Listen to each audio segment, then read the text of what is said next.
আপনি কে? আর আমাদের আপেল গাছতলায় এসব কি করছেন আপনি? আমি নিউটন। কে? ও, আপনি তাহলে প্রত্যেক দিন এসে আমার এই আপেলগুলা খান নাকি? আমি মনে করি যে পাখিত খাই মনে হয়।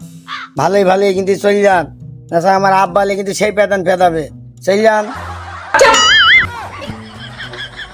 নিউটন আমি, চিনিস না আমাকে? চিনবি কি করে? পড়াশোনা করলে তো চিনবি। আপনার কে কইছে আমি পড়াশোনা করি না? আমি সব পড়াশোনা করি, সব বই আমার মুখস্থ। আপনি জানেন আমি পড়াশোনা করি কিনা? তাহলে বল দেখি, এই গাছের আপেলগুলো নিচের দিকে কেন পড়ছে, ওপরে কেন যাচ্ছে না? বল। কেন বাবা? উপরে খাওয়ার কোনো লোক নাই তাই।